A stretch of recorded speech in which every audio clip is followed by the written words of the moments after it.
What's going on, everybody? Welcome back to the Hoop Venue Podcast. We are on episode number 20, man. Time flies. I can't believe we're already 20 episodes in. As always, my name is Tyler, and I'm joined by my great friend, Sean.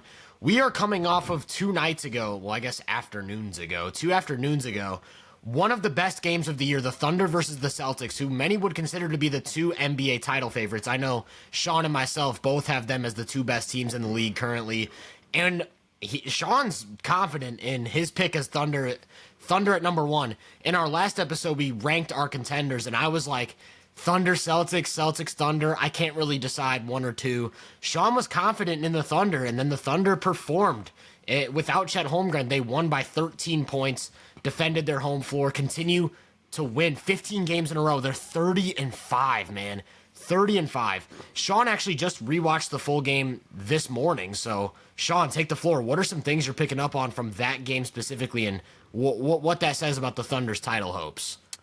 Yeah, I have a lot of takes, like good and bad, for both teams. It'll be excited to go back and forth. Really quickly, I would be remiss to say like how much we do appreciate your guys' support really quickly the past few episodes. And I would consider this, guys, as like a playoff preview of like what things are going to look like. Because you put out a tweet, it's one of the reasons why I coach and why I do content. The chess match that happens, like in between games and in between series. I'll never forget one of my favorite content creators. Doesn't post this frequently anymore, but Half Court Hoops, or Gibson Piper, if you are aware of him. Back in the bubble, he did a whole series breakdown of that Raptors-Celtics series from an X's and O's perspective. And, excuse my language, that shit was so cool to, like, 17-year-old me watching it. And this very well could be a finals preview. This game was so good, Tyler, that I made a very bad mistake on Twitter, Lakers Twitter to be specific, saying that I need 7 games of Thunder Celtics. And as a person that covers the Lakers, that went exactly how you expected it to go. But that's just how good this game was. So Can I interject for a second and tell you that's exactly why I don't have a favorite team? that right there, because the comments were rating you and saying, yeah, you're a fake Lakers fan. You're supposed to be supporting your team. And I get the whole Lakers-Celtics rivalry thing. But can I come out and say that, like, that really hasn't been a rivalry since Kevin Garnett and Kobe? Like, when was the last time Lakers-Celtics was actually, like, a heated rivalry? I get it. It's there's history there. But I don't think it's some more big like, thing. And maybe this is a bad comparison. It's more Packers-Bears now, if that makes sense. Try to like compare it to something where it's more the lore of it, and it's more the historical gravity that it holds than it is like a modern day. I live by Chicago. Everyone around me is Bears fans. Yeah. Yeah, and I was going to say, they all just accept, like, it's just Bears never beat the Packers. That's literally what it is. Well, so didn't they just beat the Packers recently? Beat the Packers. They just beat the Packers. My dad was like, hey, did you see the Bears beat the Packers? That's a rare sight on. And I was like, no one here really even cares about that rivalry anymore because it's so lopsided. Yeah. But yeah, like I said, Lakers-Celtics, there's so much history there. The last time they actually had like a meaningful battle was probably like 2012. Yeah. I mean, besides like they've had a Christmas game recently that the Celtics absolutely blitzed them in. But even then, like the last time like a Lakers-Celtics game actually held gravity where both teams are on the same level would have been that bubble season. Like it would have been a couple games before the bubble actually happened. And, like, Tatum goes nuts in L.A. It's a back-and-forth game the whole time. Braun and AD kind of seal it late. They had another fun game, like, maybe the year after. But, that's kind of how it's felt. So, okay, we've had 2 meaningful games since 2012. Yeah, and it would all come back by, like, don't get me wrong. If they were to face in a finals series, everything would come back. Yeah. The rivalry would be back. But until then, I don't think Lakers and Celtics is this huge – I wouldn't even say it's the biggest rivalry in the NBA right now. Can I make the argument that Warriors-Lakers is a bigger Laker rivalry right now than Lakers-Celtics? That would be more because of Steph the and LeBron player fan bases. Yeah, that's a rivalry because of Steph fans, LeBron fans, who inherently is Lakers-Warriors. Where if you ask like a Laker fan, like I don't personally care about the Warriors at all. Personally. Okay. I remember always having like that conversation with Trevor Lane from Lakers Nation, like when I was working with him. He would always be like, "Yeah, like I care more about Phoenix than them. I could give two shits about Golden State." So would you say the biggest rivalry for the Lakers is still the Celtics, or is it like Clippers, the Cross City? If you're asking a Laker fan, it would probably be like if you ask me right now, who would I say is the Lakers' biggest rival or who I hate the most, would be like, it's still Boston, but then it'll be like Denver Clippers. And it's Denver because you can't beat them. And then it's the Clippers because it's inner city rivalry. Okay, we're off the rails. Go Yeah. back to your point. You Go spent back 5 minutes talking about you were talking about rivalries. Thunder Celtics, how good of a game it was, and why you wanted that to be a final series. What made the game so good to you? Like, what'd you like about it? So you have the first half. The first half where you even had a tweet about this. Like Missoula starts the game off, putting KP on like Kaysen or Lou Dort or whatever. And this just speaks to the flexibility that Boston has as a roster to where you can comfortably say, yeah, we're going to throw Drew Holiday to start the game off on Isaiah Hartenstein. We're not going to skip a beat, and we're just going to like dominate the point of attack. And this is like not necessarily related to that point, but it's like stuck on my mind right now. The non-SGA having the ball in his hands minutes are such a drag right now.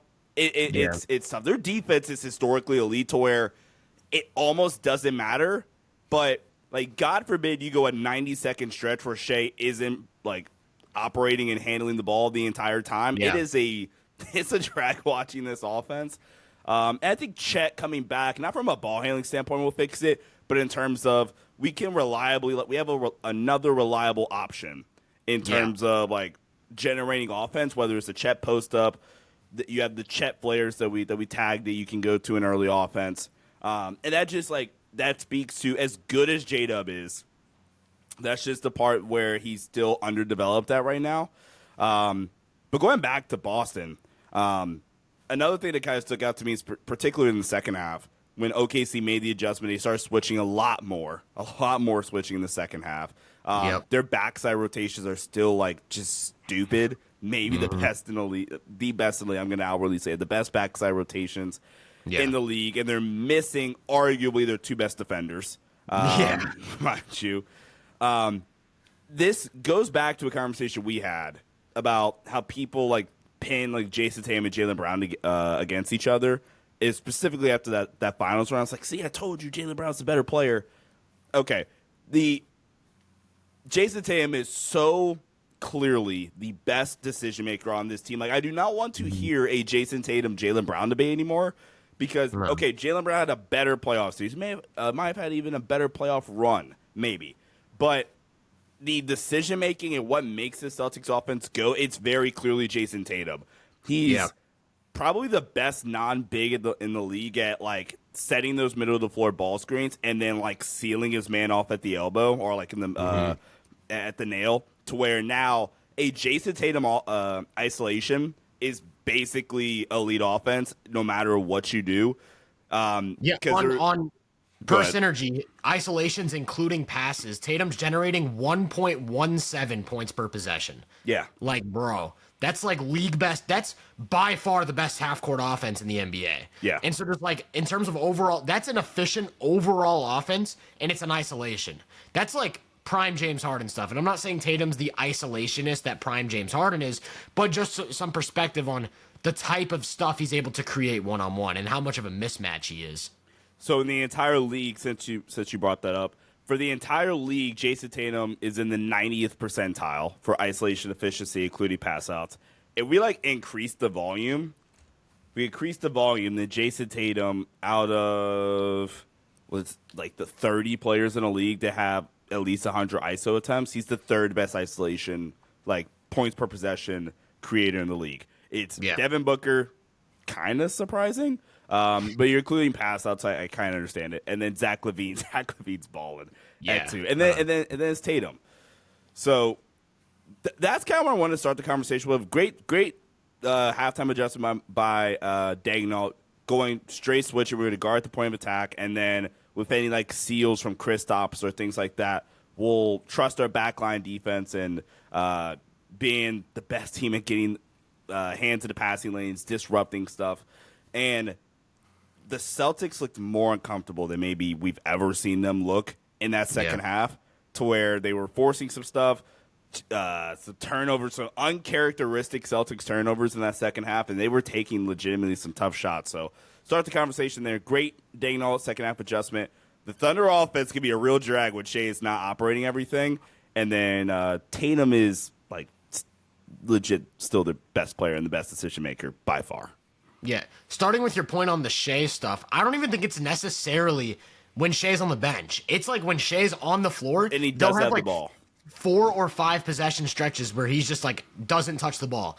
And I get that they want to have diversity, right? They want to mix things up, throw Screw that. 2018 Harden this thing. They don't want Shea to be 2019 James Harden. I get it. I get it. But there were so many stretches where like Shea would go surgical for 3 straight possessions, and then he'd go 3 straight possessions without the ball, and the Thunder couldn't create anything. I actually think on the non-Shea minutes, J-Dub did a really, really good job at the beginning of the second quarter. He created like 3 wide-open threes. It was when the Celtics went to their twin tower lineup, which, by the way, was awesome. Luke Cornett and Porzingis.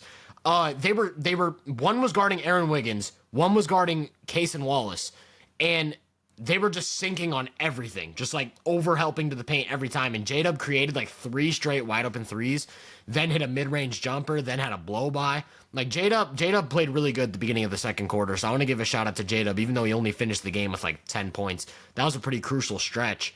To your point on the Celtics defensive versatility, one thing that really stood out to me, it kind of starts with putting Drew on Hartenstein.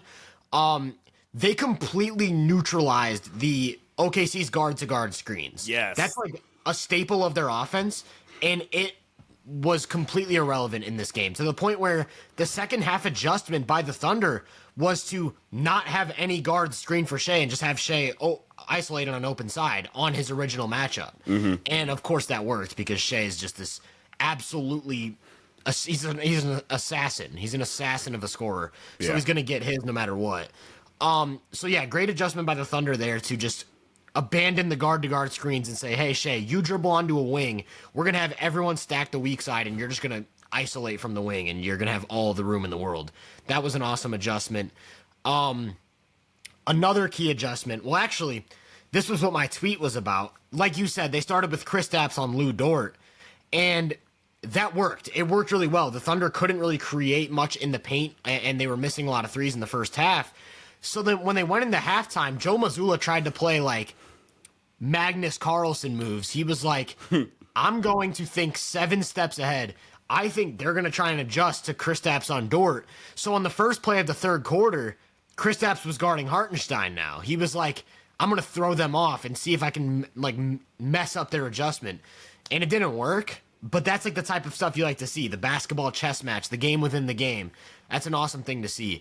The story of the first half was like Jaylen Brown. Jaylen Brown was just destroying mismatches in early offense, hunting for switches.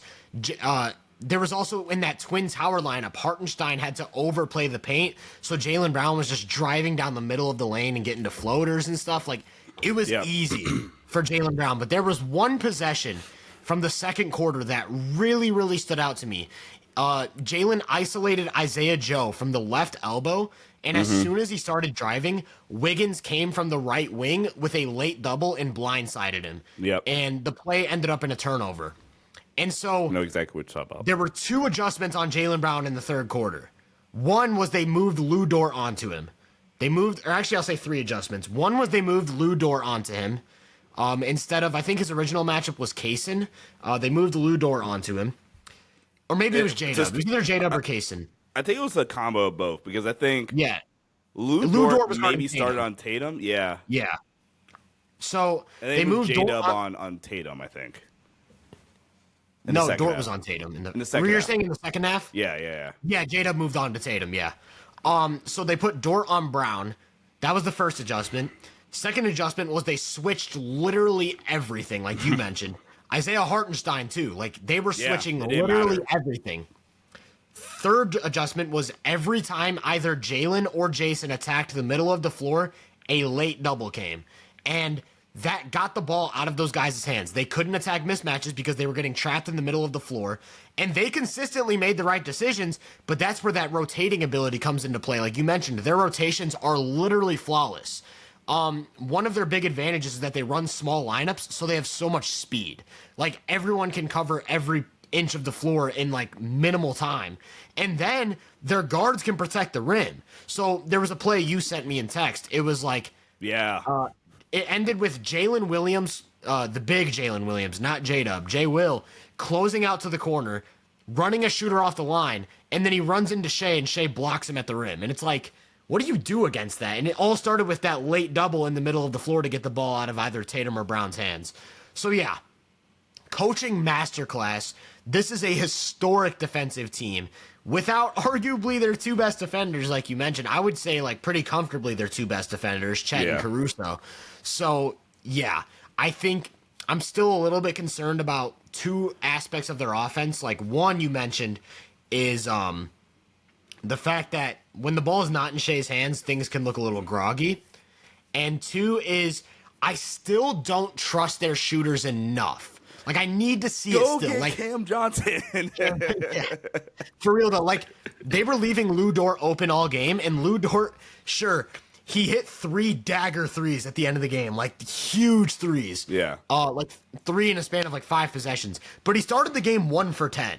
That's kind of a red flag. Case and Wallace, same thing, being left open. They were also leaving Aaron Wiggins open, which I don't really see. Like, Aaron Wiggins has been shooting like 50% from 3 in the last month. I don't really know why he was being left open, but my point stands. And when Caruso's in there, he's an even more concerning shooter than any of those guys. So I do have my qualms with the Thunder, but when it's like their floor, we talked about this. They have the highest floor of any team since like probably the Warriors with Durant. Yeah. Like, their floor is so high because of the defense and then having Shea. So, yeah, this Thunder team can stack up with anyone. They're an absolutely vicious matchup. They can do so much versatility-wise. They didn't have two of their best defensive players, and they made the Celtics look uncharacteristically bad. Like, when the Celtics got Porzingis, the whole thing was they weren't going to have those moments where they collapse. And for the whole 2024 season, they didn't. They looked like they didn't have those random games where they drop to a bad team or like fall apart for stretches in the playoffs. And like that was the thing with adding Porzingis. They didn't even have Porzingis for most of the playoffs, and still it didn't happen. And in that game against the Thunder, it felt like I was watching like the 2022 Celtics again. They got held to 27 points in the second half, man. Like 0.531 points per possession in the second half of the half court. They had over the entire game, they had 17 assists and 18 turnovers. They had a negative assist to turnover ratio. They shot 9 of 46 from 3. And granted, I don't think they're going to shoot that bad again. Like, there was definitely some shooting luck at play there. Sure. But you have to credit OKC's defense. They completely eliminated dribble penetration in the third and fourth quarter. Forced a lot of early threes, threes without a drive. Just like, it was bad shots. A lot of them were just rushed bad shots. Yeah. They were just dying at the three-point line. It felt like I was watching the 2018 Rockets. So, yeah, the Thunder, man, Thunder are a special team. And Celtics, I still kind of feel the same way. Like, I don't feel any differently about the Celtics than I did going in. I just think they ran into a grueling defensive unit. So, like, 2 final points, I guess, on both teams that you kind of hit on. One with OKC. Like, I still have my gripes about their offense that you already kind of explained. But the thing that I always come back to OKC is, if you look at, like, any Western Conference playoff matchup, there's not a team that has, like, the defense to make me worried about them, but that also, like, has, like enough offensive juice to come a playoff series. Like, yeah, they could win. Like, perfect example is Houston, where, okay, yeah, like, Houston can really make that series, like, tough, gritty, like, grind it out 85-81. But that's the problem. Like, OKC would just win every single game in that scenario because OKC has Shai Gilgeous-Alexander, and in a playoff setting, I will not ever trust my life with Jalen Green in a playoff setting against this Thunder defense. It kind of works both ways. Like, Memphis, maybe, but Memphis plays so fast to where I don't even think it would matter. And then, like, okay, you get back to a Dallas matchup, which we've talked about could be interesting again. But again, OKC's defense is so, like, historically elite to, again, like, it should really just come down to, all right, like, Shea, Luka, like, who makes more shots in the last 3.5 minutes. like you said, like this team has just a stupid high floor, which again, like 2017 Warriors is probably the last time we've ever seen something like that. I'm trying to think of a team that's kind of it from the West. And then Boston, they just ran into the team that can like not perfectly guard them, but that has the best shot of guarding them. And you had to hit like a really, really bad shooting night on top of that. Even though they're 5.5 games back, that's a credit to how insane Cleveland is this season. Shout out to DG and those guys. I was just going to say, am I crazy for thinking that of all the teams in the league, the Cavs are the toughest matchup for the Thunder? No, probably not. And the reason being is because, Boston, the key difference between Boston and Cleveland is Boston, as good as Jaylen Brown is as an advantage creator, he's not the decision maker that Tatum is, like we've already discussed.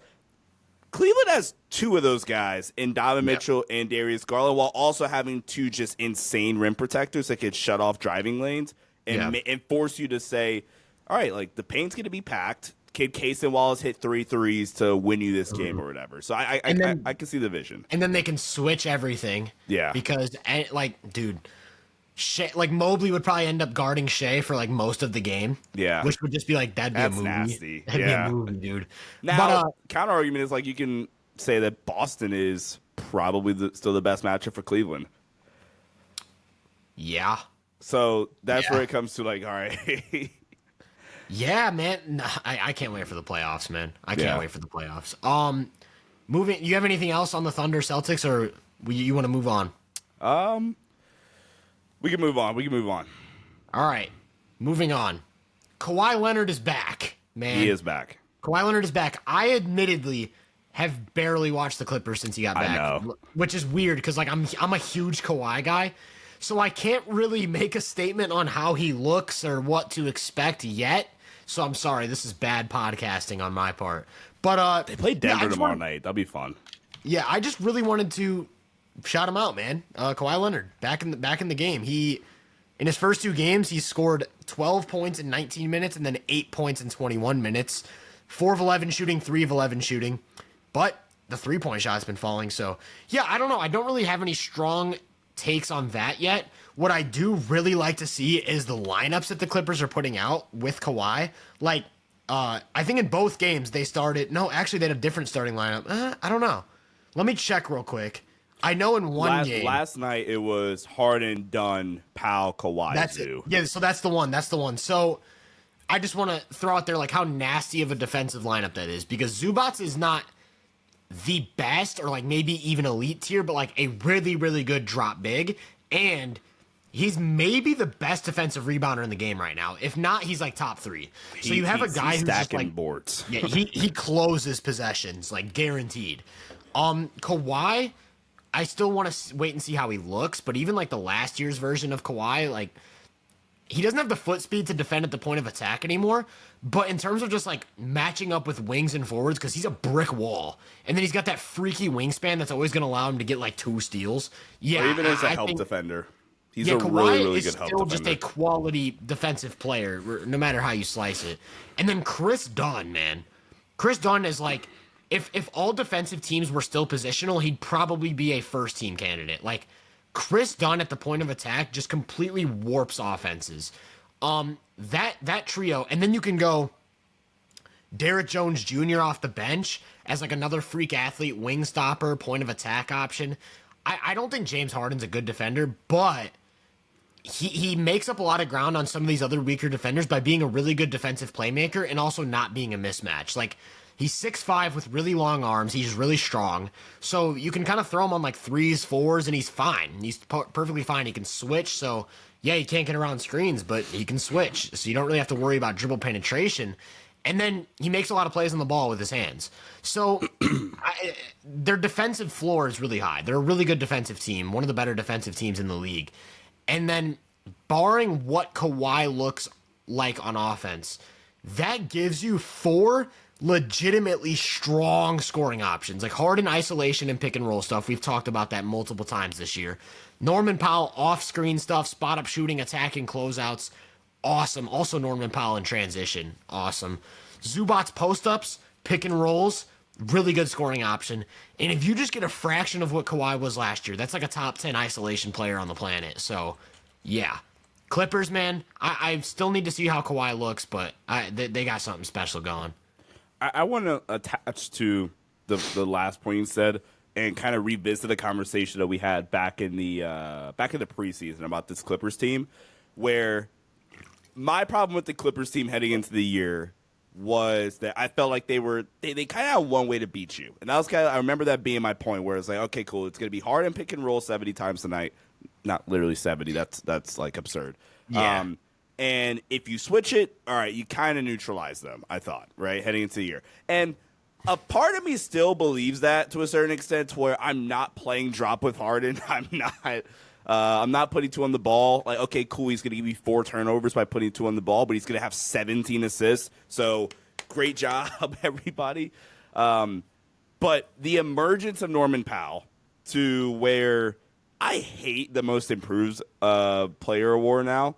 I hate it so much. I saw a tweet where it's like, so the most improved player award is essentially the you guys weren't watching him award, and noticing how I think it was was it Jalen Johnson who was at the front, who's like leading it right now, or somebody else was like, yeah, you guys, or maybe it was Cade even, like, yeah, you guys just aren't watching basketball.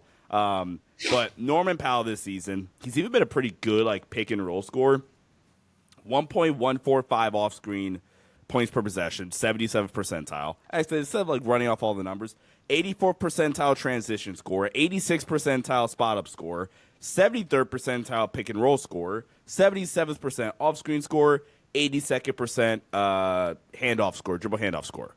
So you combine this multifaceted dynamic score, and then you have the pick and roll stuff with Harden. Then you have Zubac taking a legit like leap this season, which I think you could kind of have seen coming. But like in terms of, I don't have his like data right in front of me, but to where we can like legitimately throw Zubac the ball in a post up like 3 times a night and feel pretty confident about it. He's averaging 5.5 post ups a game right now. Yeah, and Zubac post the ball. Yeah, I was going to say, I want to piggyback off your point with the numbers because I actually just pulled them up. So, to your point about the switching, like switch, neutralize the offense. I think Zubac being a legitimately great post player really neutralizes that because he destroys mismatches. Yeah. So, if you switch a Harden Zubac pick and roll, you have 2 mismatches. Like Harden on an island with a big is still a huge mismatch because Harden, as much athleticism as he's lost, is still just a surgical isolation player. So I pulled those numbers up. Remember that list you pulled up earlier where there was like 30 players who have isolated, including passes, 100 times? Yeah, Harden's like 8th on that list, isn't he? He's 10th with 1.05 points per possession. Yeah. So that's a really efficient. Wait, you said 1.035? 1.05. I was about to say, Zubac post up opportunities, including pass outs, is 1.035 points per possession. Yeah. Yeah, and that's he's of players with at least 50 post-ups. I want to see where that ranks. Of course, it pulls up 150. All right, with at least 50 post-ups, Zubac is 19th out of 31. So in the bottom half. But like you said, 1.035 is still very efficient. And also, I don't know if we have numbers for specifically mismatches, but with mismatches, it's got to be like 1.2. Because Zubac just destroys mismatches. He's also a capable short roll guy. So, I think, sorry to cut you off, but, Clippers have a lot of offensive options. And even then, I don't look at that number of 19th and feel, discouraged about Zubac. There's a lot of good post-up players in the league right now. Like, Cape, Kristaps, okay, not to go back to the Celtics, but I think Kristaps is criminally underrated as a scorer because for legit 5 years, he's been a great damn near elite post-up option. I've been saying for 2 years now, if Wembanyama figures out how to punish mismatches like Kristaps, the league's over. Oh, yeah. Because, like, Kristaps, if you remember coming in, Kristaps had a lot of the same talking points as Wemby. Like, he was soft, couldn't attack mismatches. Yeah. And then he becomes, like, a more efficient post scorer than Jokic for, like, 5 straight years. Yeah. Like, it popped out to me when he was in Washington. I'm like, oh. Yeah, dude, that Washington year was nasty. Oh. Yeah, Kristaps is tough, man. But to go back to the Clippers. So now that you have Zubac, who's a legitimate mismatch hunter, Harden, that's still this incredible isolationist, dynamic pick and roll ball handler, and then now you add back. It doesn't even need to happen now, but like we're talking like we get to April and signs are like there that that Kawhi is like rounding into form. The Clippers are going to be a team that like come the first round, like Lord, please let them be healthy. The Clippers are going to be a team come first round, we're like, oh, yeah, this is our draw. Harden's Kawhi's rounding into shape. Zubac and Norman Powell are noticeably better players this season. And Harden, like regardless of age, is still Harden from a playmaking and scoring aspect. Yeah, Plus, it's a Van Gundy, Ty Lue team that's going to be really good defensively. Ty Lue's good in playoff situations. Like, they're going to be a team that you do not want to face come playoff time. And I think right now, because the West is just ridiculous, I think they're 7th. Yeah, they're 7th. But they're literally a game back of 4th. So, yeah. My thing is, I think they're pretty, I don't want to say flawless, but in terms of approach on both ends of the floor, there aren't really many holes you can poke in their team and say, like, we can take advantage of this and really shut down what they're trying to do. Yeah. My only concern is some of the rotation players I'm not sold on. Like 7 through 10 almost. Or maybe like 8 through 10. I think legitimately great playoff options. I think you have Harden. Yep. You have Chris Dunn. Chris Dunn will be that guy. Okay. Norman Powell. Yep. Kawhi. Yep. Zubac and Derek Jones Jr. Yeah. That's 6. I think you can maybe throw Terrence Mann in there as a 7th guy. I think he's a good defender. The shooting is up and down. I don't trust Amir Coffey. Yeah. I don't think he's a bad player. I just don't think, like, if he's one of your first guys off the bench compared to, like, I don't want to just say OKC, but, like, look at Case and Wallace, Caruso. Like, those guys are just on another level. Or even, like, you go to a Houston, like, better, like, maybe could be a first-round option. Say what you want about Houston. Houston has, like, a legit 10 NBA players. Yeah. 10 plus. So, my biggest concern with the Clippers is they don't have a backup point guard. And, like, their backup point guard right now is Chris Dunn. Chris Dunn's the guy who runs the offense, or it's Kevin Porter Jr., who is just not a good player. He's just not a good player. Like, I don't even want to sound like a hater, but Kevin Porter Jr. just straight up isn't a good player. So this is remember I said they should get D'Lo? Like, dude, I'm still on that train. Like, dude, D'Lo would be an amazing fit as a 6th man for this Clippers offense. But, like, yeah, I think they need to get a backup point guard, and that doesn't mean, like, just someone who can set the table.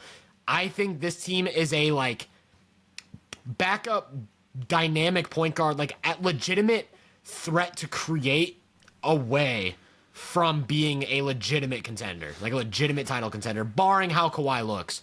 So I don't really know if there's any of those guys available. Like, are there any players available who can, like, pressure the defense either as a driver or a pull-up shooter, and then are also really good passers?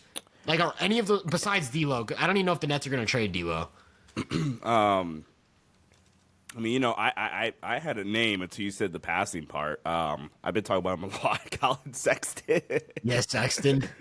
Sexton would be cool. But I don't think he's a good enough passer to be that guy for them. Oh, my God. Sexton's in the 86th percentile for pull-up shooting efficiency. Yeah, he's a hooper.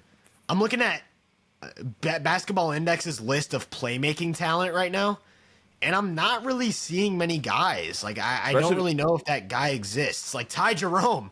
Ty Jerome would be that guy. Ty Jerome on the Clippers would be scary. Yeah. Emmanuel Quickley, who really hasn't played this year. Malik Monk. Dude, Malik Monk would be beautiful for the Clippers. Malik Monk would be... That'd be an amazing... Yo, unironically, I wouldn't mind them having Westbrook off the bench as a point guard. Like, that sounds crazy, but like just for spot minutes, like that, I wouldn't mind it. Yeah, but I think that's the type of guy, not specifically Westbrook, but just like a legitimate creator to run the bench unit. Because like their bench defense, they can throw some crazy lineups out there. Like they can run a bench lineup if they leave Zubats on the floor. They can run a bench lineup of like we'll say D'Lo. We'll say D'Lo is the point. D'Lo, and then you have what? Chris Dunn, Terrence Mann, Derrick Jones Jr. Like, bro, imagine that defense with Zoo at the 5. I also think that actually brings up another point. I think they need a backup big. Like, I'm pretty sure their backup big right now is Nick Batum. Yeah. Like, yeah, so a right. legitimate backup point guard and a legitimate backup big, and I'd be all in on this team as a title threat. Yeah, none of these names are like appealing. Or like the ones that you do like start to think about, they're either unrealistic or they're just, yeah, I mean, really that, honestly. Yeah. Yeah, none of these names. Ty Jerome's the name, man. But the Cavs are not. Cavs need to give him more minutes. By the way, like I think when with Max Strus coming back in, they're starting to like give him Ty Jerome's minutes. And like, am I crazy for thinking Ty Jerome's better than Max Strus? Like, is that crazy? I don't think so necessarily. Maybe not better, but in certain situations, I'd rather have him on the court, if that makes sense. All right, I need to really quickly, like I need to. I'm stuck on B-Ball Index's site. I need to shamelessly plug my Darius Garland propaganda. You know, B-Ball Index is like offensive LeBron category. Yeah. Darius Garland is 5th out of all guards in the entire league for offensive LeBron. The only one's better: Luka Doncic, Shea, Jalen Brunson, Donovan Mitchell. Darius Garland's special, man. That's a special talent. My TL was trying to tell me last year that he was just Eastern Conference D'Lo. No, the jaw stuff, dude. I remember that just completely reminded me that I joined a Twitter space for like the first time in a year over the offseason, and they were doing a point guards tier list. Oh man! And they were at like number 12 or 13, and they were debating Darius Garland against like D'Lo, against like, it was players I couldn't even fathom. I was like, bro, Garland is coming off of like this weird season with a jaw injury. Like, why Darius Garland or DeJounte Murray? I think that was one of the guys. I legitimately think that was one of the guys. Yeah, Darius Garland has been absolutely balling. Moving on though. Love that guy. I brought up Malik Monk. He's actually stepped into the starting lineup for the Kings. Not only Mike Brown moved Monk into the starting lineup right before he got fired, and then Fox has been out. I don't know if it's an injury or an illness or what. He's been out for a few games, so Malik Monk has been legitimately like running their offense. He looks incredible. The Kings are undefeated since firing Mike Brown. They lost to the Lakers after they fired Mike.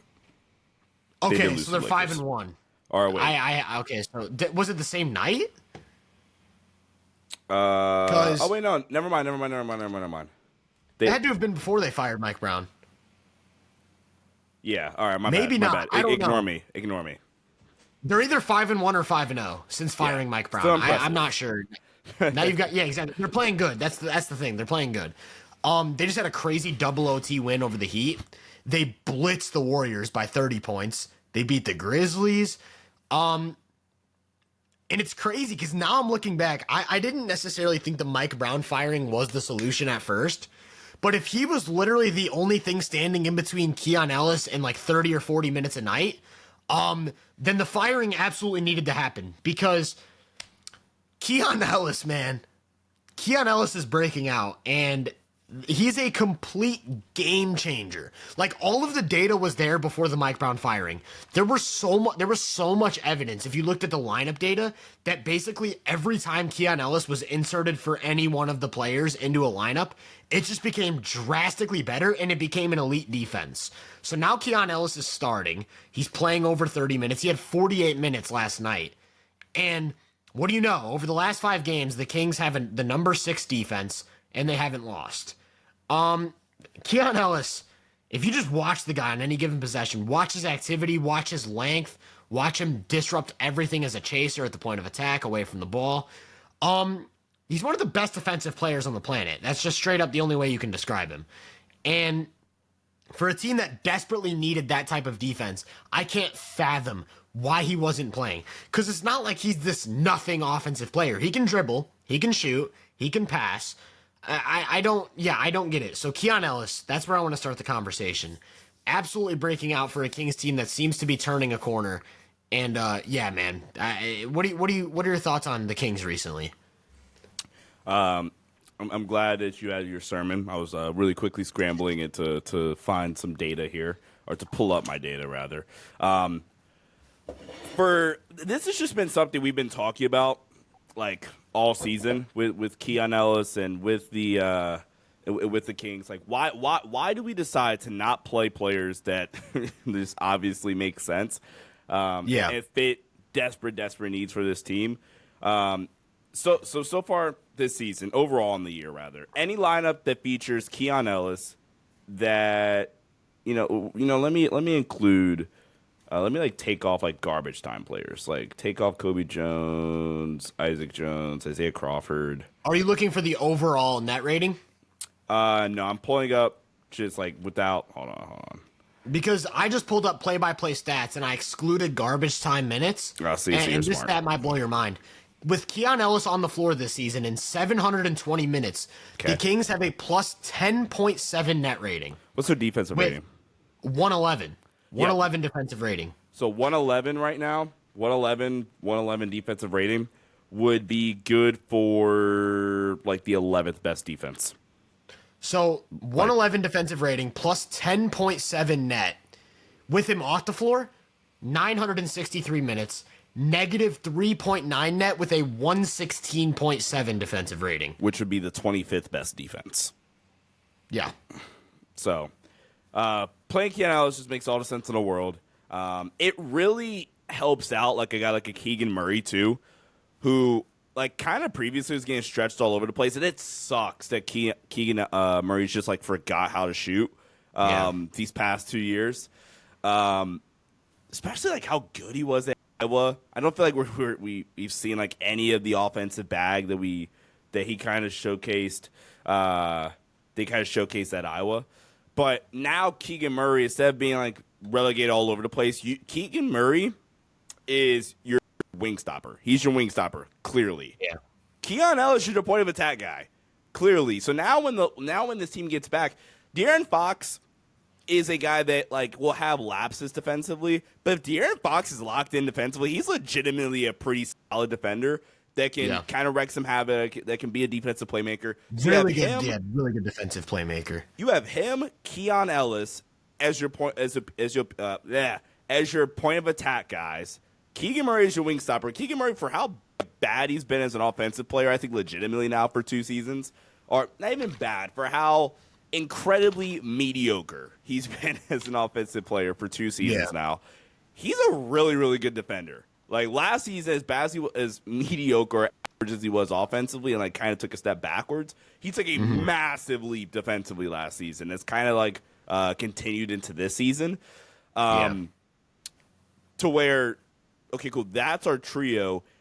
Sabonis is the most painfully average defender for a big in the league, but it doesn't matter if you have Keegan, De'Aaron locked in and Keon Ellis as your starting trio from a ball containment standpoint. And it doesn't surprise me that this with Keon Ellis on the floor is a top 12 defense, which, not saying they're a championship team, but that is a championship caliber defense. Historically, has been proven the past 3 decades, going back to the Magic Johnson. It would have been Magic. It would have been since MJ's first ring. Literally, if you have a top 12 defense, with the exception of the 2000 Lakers and the 2023 Denver Nuggets, you have a top 12 defense. You are a championship level team. It's proven. Those 2 teams are outliers because it's Shaq and Kobe, and that team was hurt as hell. And it's Jokic. Only 2 outliers, and it's no surprise that this team has a championship caliber defense when Keon Ellis is on the floor.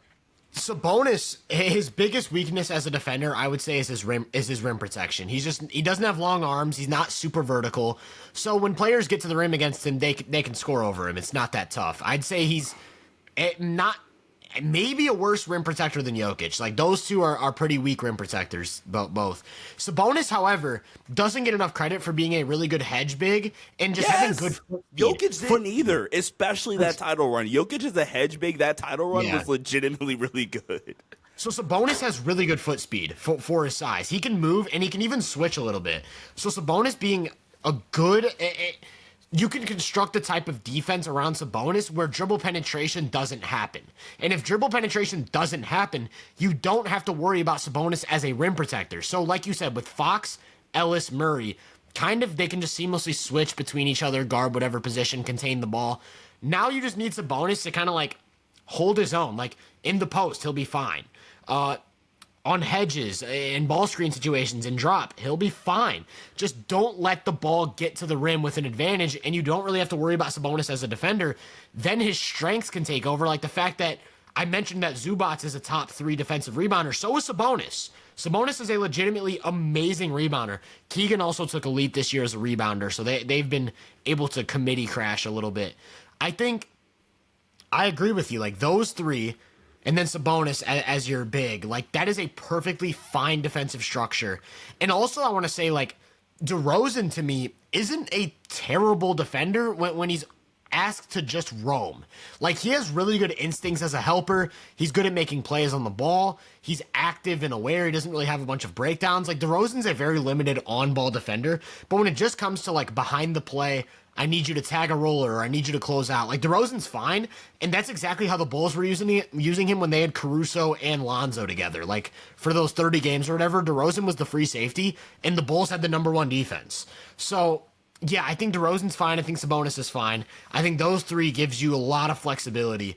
And it's sad, because this season, that group of 5 that I just mentioned has only played 55 minutes together. What, De'Aaron, Keon, Keegan, DeMar, Sabonis? Yeah, only 55 minutes together. And then like the that should 4 be the starting 5. And then let Monk be the best 6 man in the league. So that's what's tough, though, because it's tough to put that genie back in that bottle. Like, they already put Monk in the starting lineup, and now it's tough to go to him and say, hey, we want you to come off the bench again after winning 5 games in a row with you in the starting lineup. And even if you don't bring Monk off even if you don't do that, like, okay, cool, you can still find a way to just play Keanu 30 minutes a night. Yeah, but then that's what's tough, because I don't want them to start without their best lineup. Like, I feel like that's pretty clearly their best lineup. And I think Monk's awesome. Like I said, he's an amazing player. But in terms of the way that roster is built, I do think he's kind of like the odd man out when you look at that 5.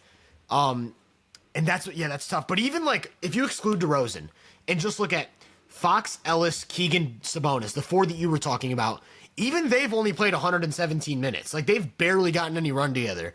Yeah. So yeah, I don't know what they're doing, man. I think this is another team that could really benefit from a backup big.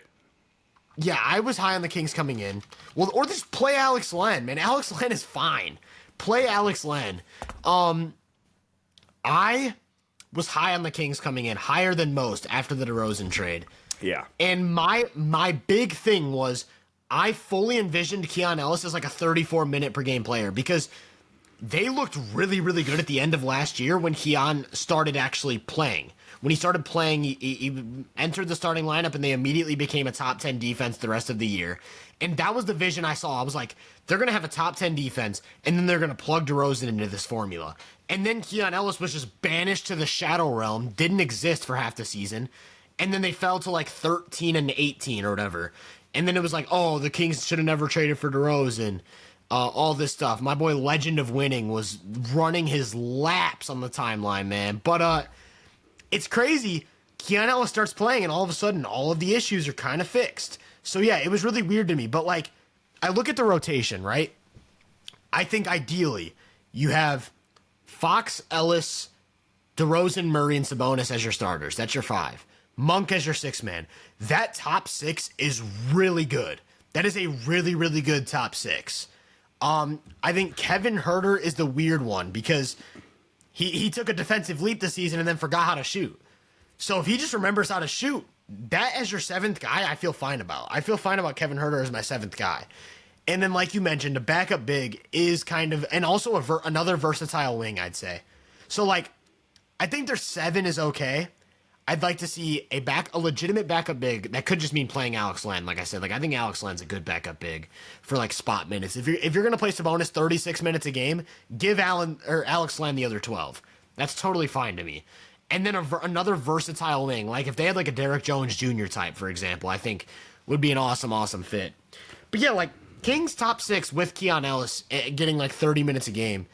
Really, really good team, man, in my opinion. I still could be wrong. It could just be a fluke. I think they're a really good team with Keon Ellis playing. And then you got my demon, Devin Carter, off the bench, he just came back. I was such a big Devin Carter fan. And he's basically what you want in Keon Ellis, essentially. Like, insane athlete. Did you see him jump over a player in the last game? I did not, but I believe it. He was trying to make a weak side rotation, and the player up faked, and he cleared him. He jumped over it, like cleared him like a hurdle. I was like, bro, what am I watching? Keon's so good, bro. He's so good. I mean, not Keon. Keon Devin is really Carter, good. yeah. Devin Carter is so understood. good. Shout out Devin Carter. Glad he's back healthy. But one team that is healthy that I feel like we were kind of holding out on, because we're like, okay, look, beginning of the season when they were healthy, they were so good. We talked about one of their players being an MVP candidate even. They're back healthy, and it's just all like just gone to hell. The Phoenix Suns. Yeah. They're 16-18. They have lost. Let's see. Hold on, if I can like pull it up. They just beat the hobbled Philadelphia 76ers last night after benching Bradley Beal. But up to that point, the Phoenix Suns had lost 7 of their last 8 games. And even before that, they had lost 10 of their last 13, if I can do quick math. Wait. Yeah, 10 of their last 13. They lost 10 of the last 13 before that Sixers win last night. Again, we kind of chalk some of that stuff up to health. Kevin Durant's been back for a good few weeks now. Devin Booker's been out in and out of the lineup as well. But, I mean, Tyler, what is going on in Phoenix? Yeah, I'm going to start on a positive note. This sounds crazy, but Positive with the Suns? I was going to say, like, I think it's a good sign that they're not stubborn and they're willing to bench Beal and Nurkic. Yeah. Like, most teams around the league would see Beal's contract or just like the play, like the status of a player like Beal, and be like, no, he needs to be a starter. We need to figure it out around him. I think moving him to the bench is a really good move, just for lineup flexibility. I can't stress enough that we have talked about multiple times this year that he is such an odd fit with that team. And I actually tried to, like, back when the trade was initially made for Beal, I was actually kind of on the more positive end with it. I didn't think they were going to be some unguardable, unbeatable team like a lot of people did. Like, Booker has the clip where he's like, I don't know how teams are going to guard us. Well, you still need some kind of connection. Like, you can't just have a bunch of scorers. But I did see a lot of ways in which the Beal fit could work. And now I'm just over it. Like, it doesn't make any sense. He doesn't fit. So getting him off the bench and then taking him out of the double, like, Booker KD lineups, I think is the best way to utilize his skill set. He had a really good game against Philly coming off the bench. That's the first thing. The second thing is this team, net rating doesn't lie. That's what I'll say. They were like 9-0. And their net rating was like +1. And it's because they kept getting into these bloodbath fourth quarters and then barely squeezing out wins. Most will attribute that to, like, this player or this team is really, really clutch. And to some extent that is true. Like, Kevin Durant was picking apart teams in fourth quarters and they were just winning games off of his back. The problem is clutch sample sizes are so minuscule that they can just as easily swing in the opposite direction, and the pendulum just goes completely south. And so what you have is a Suns team who's consistently in close games, consistently ekes them out, ends up like 9-1 or whatever with a barely positive net rating. As soon as that pendulum swings, now that barely positive net rating is negative, and now you're losing every single game because you keep getting into these close games, and they never showed the ability to separate. It was like no matter who they were facing, they would end up in the fourth quarter and it'd be like 99-97.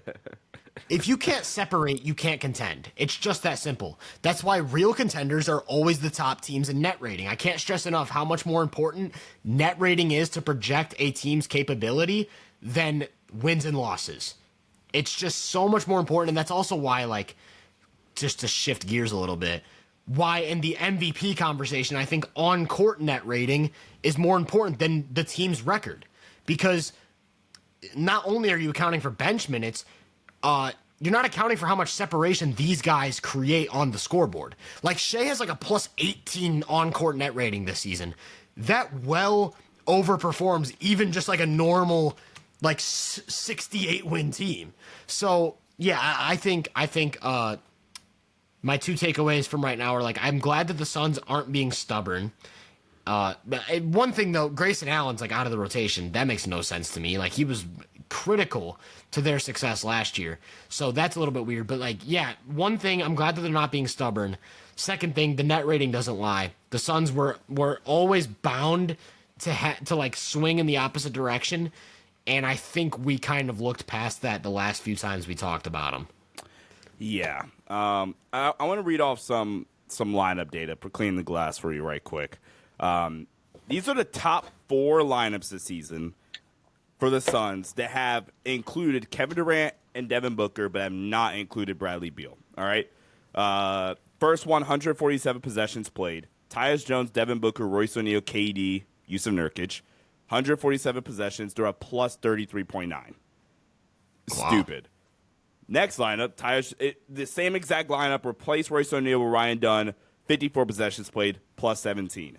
Next lineup, that same lineup that I just said, where it's Ryan Dunn instead of Royce O'Neal, now replace Yusuf Nurkic with Mason Plumlee, plus 7.7.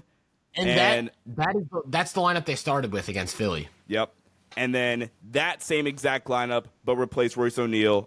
Replace Ryan Dunn with Royce O'Neal, plus 6. So essentially, It's replace like flip flop however you want Royce O'Neal and Ryan Dunn, and then like one of your bigs, and even it doesn't like Yusuf Nurkic. Suns fans can't stand him, by the way, and I think it's hilarious how much they can't stand him. Yeah. But with that being said, like what this tells me is, and actually really quickly, I'm going to pull up lineups that like include Bradley Beal, but do not include KD or Devin Booker. I just thought about that. But, like, what that tells me right there is, I had a tweet about this the other day. It's not hold on. Got to put that in pause. 253 possessions of Bradley Beal on the floor, no Devin Booker, no Kevin Durant. Tyler, please guess the, I guess you want to call it, like, net, the differential, I guess. I don't know if there'll be net rating for Clean the Glass. Per 100 possessions. Plus 4. Higher. Keep going. Plus 8. Keep going. Plus 15. Keep going just a little bit. Wow. What is like plus 16? In any lineup, 253 possessions played, any lineup that includes Bradley Beal and 4 other players not named Devin Booker or Kevin Durant, the Suns are a plus 19.7. That's ridiculous. And the sample size is small. It's a decently small sample size, but still, like, all that tells me is, like, dog, like, it just gives me, you talked about it with like roster balance, like that's really all it is. Like, yeah, Phoenix in a vacuum, right? It's one of the reasons why I said coming into the season, this is a take that hasn't really aged that well for me quite yet. One of my takes about Phoenix heading into the year was, I might even said on this show, I definitely said on my show, I said that this Suns team reminds me of how I felt about Minnesota heading into last year. Not in the landscape of, roster layout or like, oh, they're going to be this great defensive team, but from the standpoint of they had really, really high expectations heading into the first year of their experiment or whatever. For one reason or another, things don't pan out. They regroup, they reload, and you head to the second year where expectations are a lot lower. And I'm like, no, this team's going to be a lot better than I think people are expecting. I think a lot of people are just down on them because of how last season transpired. Minnesota was the, case study for this. A lot expectations dropped after the first year of the Rudy Gobert trade. And they head into last season. They won, 55 games en route to their first Western Conference Finals in 2 decades. Now, what they did after the fact is neither here nor there. But that's maybe not Western Conference Finals, but that's kind of how I felt about this Phoenix team. It was because from a roster perspective, this isn't a bad roster. And to your point, like them not being stubborn, which Budenholzer is very much like known to be, very, very stubborn. Them not being stubborn and like having their head shoved up like where so much to the where they can say, like, let's look at the data. Let's acknowledge the fact that Beal, KD, and Book, the fit isn't all the way there. But, like, we have guys that we can put next to KD and Book and have good roster balance. And then we could just let Beal cook with similar construction for 5-6 minutes. And then in crunch time, they're going to play together anyway. And they beat the Sixers, the hobbled Sixers team at that, but they still beat them. And now you're kind of like a Devin Booker resurgence away from say like, yeah, this team's good. They have good players, and I'm glad that they're acknowledged the data and kind of said, look, let's just play lineups that make sense. Let's get some more lineup flexibility and versatility, and let's go from there. So appreciate you guys listening to my sermon, but I'm not. I guess like to wrap up a pretty little bow on that. I guess I'm saying I'm not all the way on Phoenix if this is the direction we're going. I think I've said this since the beginning of the season. My 2 biggest problems with the Suns, I do think they're making the Beal fit work a little bit better by bringing him off the bench and playing him in lineups where he can create more, like you mentioned. But I do still think he's a pretty awkward fit, and I think it's specifically because of the contract. Like, you'd much rather be paying that money to someone who can actually elevate your star players, right? Like your Booker and KD pairing. Like Beal, for as skilled of a player he still is, he doesn't do anything to actively elevate the duo of Booker and KD. He kind of just like goes in there and just like when you had Steph and KD as a duo, Draymond took them to a completely different height through his connectivity and through his defense. Beal doesn't do anything for the Booker and KD duo, and I think they're missing that role. Like, there's no one on the team. Like, I think Royce O'Neal's probably the closest to it with his playmaking, shooting, and a little bit of defense. But like Grayson Allen, maybe even. Right, but he's not even playing, so there's none of that. I think that's my first concern. My second concern is the fact that they just still don't have an NBA quality center. Like, Mason Plumlee, I don't think is terrible. He's not an NBA starter. Nurkic, not an NBA starter. And actually, I'm about to go against the analytics for a second here because I'm a big analytical guy. Can I just say that, like, when you look at catch-all metrics, like, a lot of people aren't fans of the catch-all metrics, like LeBron, estimated plus-minus, Darko, blocks plus-minus. Can I just mention that if you are looking to make an argument against catch-all metrics, start with the fact that Nurkic seems to grade out as, like, some elite player in every single one of them for some reason. Like, that is the biggest gap between watching the Suns play, looking into the lineup data, and then seeing how it performs in a catch-all metric and being like, what in the world is going on? Like, Darko plus-minus. I don't know if you're familiar with that stat, but it's a daily plus-minus. And it's like, okay, it uses prior data to project. And it's like, I'm going to predict how good you are going to be in your next game. And it's like, it's a plus-minus stat based on that. And it's kind of like, the new estimated plus-minus, it kind of mimics what Darko was already doing in terms of, like, predictive. And I would say, historically, Darko has had, like, the most accurate defensive grades of any stat. Like, if you look at their top 10 right now, some of the players in the top 10 in their defensive plus-minus are Gobert, Draymond, Hartenstein, Zubats, Brook Lopez, Joel Embiid, Jonathan Isaac, Wembanyama. That checks out to me. Then in the next page, 11th, AD, 12th, Chet, 13th, Mitchell Robinson, Goga, Caruso, Giannis, Kristaps. I can go on and on. They get the grades right. Like, whatever method they have, I feel like they're able to predict who the best defenders in the league are. Nurkic is the second best defender on the planet in this stat. Ew. And I cannot wrap my head around how in the world the data points to that. And there are a lot of people out there who will look at that number and say, we're just missing something on the tape. We are not. Yeah. We are not. Like, I don't know. And this checks out across like all metrics. Like an estimated plus minus, Nurkic is a +2 defender. And I don't know what in LeBron, he's +1.4. I don't know what this stat is looking at to determine that Nurkic is like an all defensive candidate. I don't know, but yeah, I just want to hammer that point home. Nurkic is they need, like, okay, let me ask you this. Because you were already higher on the Suns than I was. Yeah. And I won't say I'm out on them, but I'm definitely on the lower end still than you were. Mm-hmm. How would you feel about the Suns? And this is obviously not even close to a possibility. It's just complete hypothetical land. Love hypothetical. If you find a way to move off of Beal's contract and you go and get like Bam Adebayo, like a playmaking five to connect Booker and KD that is also a legitimate defensive anchor. Like, how would we be viewing the Suns if that was the case? And mind you, this is a bad Bam year, like comparatively speaking. Like, I probably would have came into the season. Yeah, this is a really bad Bam year. I mean, I've now watched a lot of Heat tape. I think we make that abundantly clear every time they come up in conversation.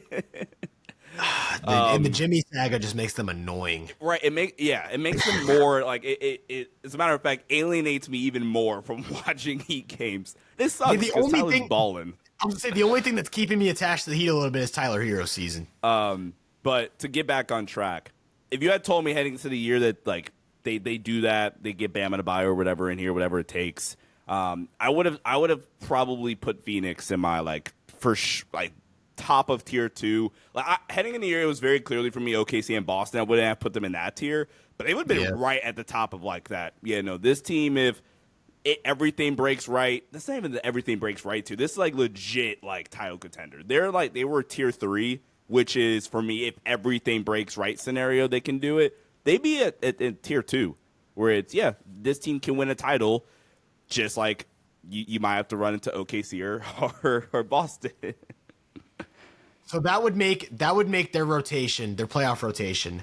It would be Tyus Jones, Booker, KD, Dunn, Bam would be your 5. Your starting 5. That's filthy. Bro, Yeah, and then you have Ryan Dunn as your wing stopper, KD as a roamer, and then it's freaking Bam Adebayo as your defensive anchor. That's filthy. Yeah, and then off the bench they'd have Monte. You could have Monte Morris as a backup facilitator if you want, but then you'd have Royce O'Neal, Grayson Allen, and then like just Oso? a backup big. Or it'd be a backup big. Like Mason Plumlee as your backup and like for 10 minutes and not your starter is perfectly Bam can okay. play like 40 minutes. Bam can play like the whole game in a playoff setting, especially. That team's sick. I want to check. Bam in the 2023 playoffs played 37 minutes a game. The title, or the not title year, but hell, year they made the finals. We can experiment and go like certain matchups. KD 5 for 5 minutes, and it's Mason Plumlee for the other 5. That team's really, really good. It's a good team. Shout out to Bam, man. Even in a down year, like I think he's just such a nice player, like such a nice versatile piece at the big. I love Bam. We're not gonna yap for too much longer. There are a couple more things that we do want to touch on, and that is the team that is saving my credibility as an analyst just a little bit, and that's the Indiana Pacers. I love how every time they come up in conversation, I talk about how I kind of like took a dump on the Cavs in favor for the Pacers. The Pacers are 9-3 over the last 12 games, Tyler. And Tyrese Halliburton, who is coming off another 23-8 outing yesterday, against the Brooklyn Nets. This is Tyrese Halliburton's last 12 games. So on this stretch that they've been really, really good in, Tyrese Halliburton's averaging 20.4 points, 9.6 assists, about 4.5 rebounds a game, with a true shooting percentage of 63.9%. And he's Hallie, so the turnovers are going to be low, 1.4 turnovers per game in that stretch. A little bit of lineup data here one more time. We love the lineup data, apparently, here on the Venue Pod. They're their top five, which I think we all agree is Howley, Nembhard, Bennett Mathurin, who, by the way, is hooping this year. Shout out Bennett Mathurin. Pascal Siakam and Miles Turner has played over 615 possessions, which is a pretty big sample size. Yeah. They're a plus 20. Wow. With that group. And this team is, 19 and 18 or something mediocre as hell? The Pacers are starting around in form. Yeah, 100%. Yeah, like you said, they've won 9 of their last 12 games. Also, so that's going back to December 7th. Since December 7th, they have the 5th best offense in the NBA, scoring 118.8 points per 100, only behind Boston, Memphis, Denver, Cleveland. They've even passed New York over the last 13, 15 games, whatever it is. So yeah, Indiana, man. Indiana's really turning the corner. I haven't watched too much, admittedly, but the main thing is Halliburton getting back to form. Like you said, 20 and 10 on 63 or 64% true shooting is all NBA Halliburton. And I made a tweet the other day. I was like, why is nobody even acknowledging the performances that Halliburton has had in the last few games? He had that huge game against Boston in Boston, 31 points and 7 assists. Then 3 nights later at Miami, 33 and 15. And it's okay, since then, 27 and 8 in a win, and then 23 and 8 in a win. Also, can I mention the last 5 games from Halliburton? 9 free throw attempts, 6 free throw attempts, 3 free throw attempts, 7, 9. Getting to the line 6, 7 times a game, that's new. That's never been a thing. He's actually averaging more free throw attempts this year than last year. So could you even make the argument that once his shot came back in the way it has, moving forward, he could end up producing an even better season? Man, Halliburton just, I think I get the flaws, right? He isn't this surgical 2-point scorer, or even just he doesn't pressure the defense inside the arc in a way that most elite playmakers do. You look at the assist leaders around the league, and you look at Trae Young, Luka, Cade Cunningham, all of those guys are super they use pace as a weapon. They play slow, they get into their spots in the arc, they force a commitment. Halliburton doesn't have that in his game, and it looks different, and I think that makes people think, oh, it's worse because it's not the same. But Halliburton's style of just okay, I'm going to run down the court really fast. Something's going to happen. I'm going to get off the ball really quick and then go move to somewhere else. And it's I'm going to touch the ball 3 times in this possession. Every touch is going to last 2 seconds. I'm going to take a couple dribbles, get off the ball.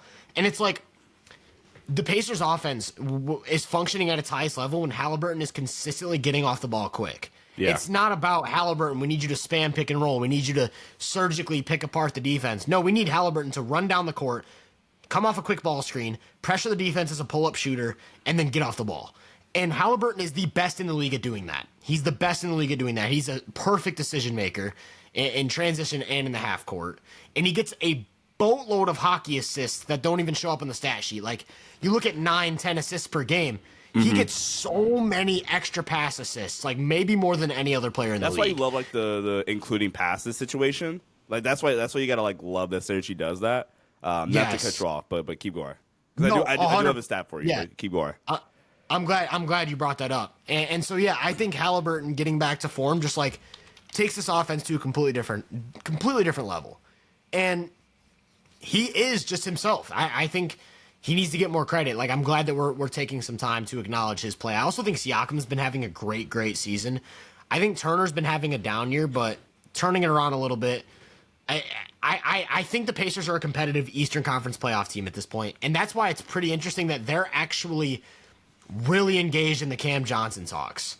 If the Pacers can land Cam Johnson, they might just be right back to top 3 offense territory. That offense would be just impossible to guard. I also think Nembhard's looked pretty good. Like you said, Mathurin's been awesome. Yeah, man, I was kind of out on the Pacers. I was kind of concerned with Halliburton, and everyone was making fun of people who were bringing up the back issues. They were Tyrese Halliburton has back issues. It's clearly impacting his ability to bend on the court and change directions. Yeah. And people were just making fun of it. They were you're making excuses for a guy. He's just not that guy. Pretty clearly he's that guy. 20 and 10, 64% true shooting over the last 12 games. They're 9-3. They have the number 5 offense. So, yeah, man. Shout out to Tyrese Halliburton and the Pacers, man. Shout out. So I do want to say this. This is something notable with Hallie this season. It could be part of the reason why, like, the start of the season, like, the shot wasn't falling. It just wasn't nearly as efficient, right? He's been numbers-wise, he's been like way worse transition scorer this season. And I can't like necessarily say what the reason is. I'd have to like really like dive into the film. But last season, regular season and playoffs, he was scoring in transition at a 1.14 point per possession rate. This season for Hallie in transition, that number's dropped all the way down to .990. So he's still a perfect. He's not. I'm not even gonna say fine because like transition, typically you look at like 1 point per possession and upwards, right?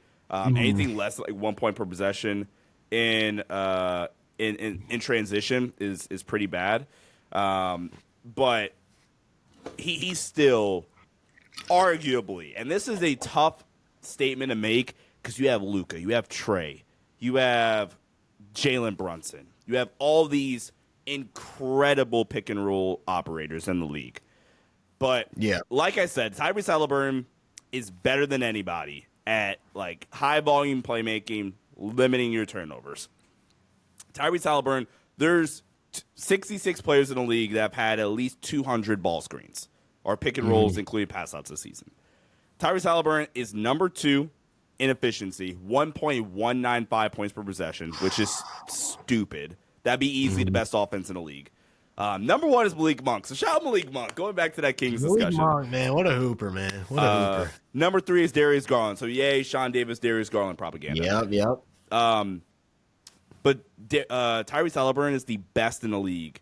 Literally, number 1 in the league in turnover percentage out of pick and rolls this season. He's number 1, 6% turnover percentage. Number 2. Go ahead. Sorry to interject, but like, I think we don't give that enough credit. Like, I feel like when we look at high volume playmakers, we kind of view turnovers as a positive a lot of the time, and it's because like, okay, he's willing to take the risk, or he just has the ball a lot. And then we look at like the super low turnover ball dominant players, and they're all like isolation scorers, like Brunson and Shea. Yeah. They never turn the ball over, but it's because they get the ball and they're looking to score. Halliburton is like the best of both worlds. He never turns the ball over. He turns the ball over even less than Brunson and Shea. But then he looks for every high-level pass. Like, he constantly is passing the ball. So I think we don't appreciate that enough. Like, Halliburton is the closest thing to Chris Paul in terms of not play style. They don't play it similar at all. Just in terms of, I'm going to pass the ball a lot and make a lot of risky passes, and I'm never going to make an error. It's so valuable, man. So valuable.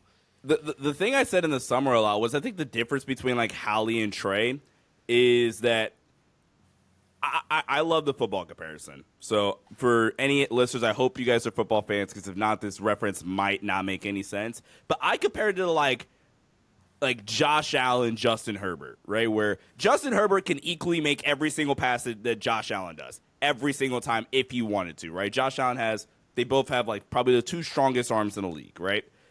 But for the sake of, and this maybe doesn't apply to Josh this season because he's like lowered his turnovers, but like in years past, Josh Allen was going to be the guy that I'm going to make the riskier passes more often, show off my cannon of an arm more often. That's going to just naturally lead to more turnovers because I'm making the riskier throws more often, right? Where Herbert's going to be, I'm going to be so selective at when I'm going to take my chances to where it's going to look a little bit less flattering, I guess. Maybe that's poor wording, but you get what I'm saying. And that, to me, was like Hallie and Trey, where Trey is going to make the batshit crazy pass or attempt to make that pass 3 times as more than Hallie would. But that doesn't mean Hallie is in, like, equal level of, like, processor or, like, or has equal level of versatility in the different types of passes he can throw. He just takes his chances a little bit more often. And I don't even think that's the case anymore, to your point. I think Hallie is making absurd passes and making absurd reads, and he does that while also like not turning the ball over ever. And dude, even if you include Jokic and Luka, Halliburton is the most accurate passer I've seen since Steve Nash. Just in terms of accuracy, like getting the ball exactly where it needs to go. Like, I would say, like, since Steve Nash, the guys that come to mind are Luka, Jokic, LeBron, and James Harden. Since Steve I wouldn't Nash? even maybe Chris Paul since Steve Nash, maybe Chris Paul In too. terms of what accuracy? Is that what we're going Yeah, with here? because like that's something James Harden was just master of, like ball in the pocket every time. Yeah. I think Halliburton is more accurate than all of those guys in terms of sheer, not like passing versatility or like creativity, just in sheer accuracy. terms of I'm gonna get the ball exactly where it needs to be once I make this pass. Halliburton is the most accurate passer I've seen since Steve Nash. He's awesome, man. I gotta catch. What's the Pacers' schedule? They play Chicago. They play Golden State Friday, Cleveland Saturday, and then Cleveland next Cleveland. Tuesday too. So we'll be able to really see them in this upcoming stretch. But shout out to them, man. I'm so happy that Hallie's back to Go ahead. I just pulled up the schedule and I just realized Celtics Nuggets tonight too, so I'm excited for that. There's a couple of fun games tomorrow. Lakers Tonight Mavs, and Celtics tomorrow. Nuggets. All right. Yeah. Lakers Mavs is not going to be that great considering like nobody's playing for Dallas. True. Tomorrow is the real day we eat. Cavs Thunder, Clippers Nuggets, Spurs Bucks. We're eating. We're eating tomorrow. Yeah. Another team that's 9-3 over their last 12, along with the Pacers, is the Detroit Pistons. You go off, man. Go. Let's go. This is one that has aged really, really well for me. Actually, better than I could have ever anticipated. I had them in kind of a tier heading into the season. It's like if the season goes well, this is a frisky play-in team. Like they could be like the 10 seed and sneak in and surpass all expectations. Cade Cunningham has just come in, especially over this recent stretch. It said, yeah, I'm just going to turn into like a real one, number one option. Yeah. And what's so funny is this still isn't a great roster, but it's so much better than it's been over the past, 3 years since Cade has been here, to where we put like a C- roster around Cade. All right, give a little more credit, like a C to a C+ level roster around Cade, and they're like 500. They're the 8th seed, I think, right now in the Eastern Conference. And it just freaking sucks that Jaden Ivey got hurt because he was starting around into shape.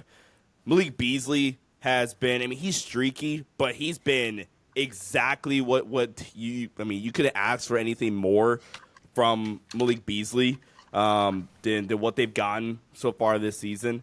Asar Thompson's back. Ron Hollins had some incredible flashes. The Thompson twins in general, I think, are like two of the most ridiculous athletes I've ever seen, and like we got to witness prime LeBron James.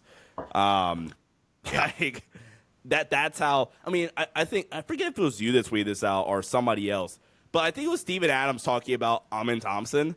And how much of a freak athlete Amin Thompson, and you were like, yeah. So he's talking about Amin Thompson. He's played with John Morant and prime Russell Westbrook. Well, it's good. The comments were all like, "Bro, did he forget he played with Ja, or did he forget he played with Russell Westbrook?" I don't think people realize that Amin is a better athlete than both of those guys. Yeah. So I saw the vision with the JB hire. I thought it was kind of. I still thought it was like a fine hire, but we're gonna reestablish the culture here in Detroit. And if it really, really works out, maybe he sticks around. But I always thought like JB was like a transitional guy.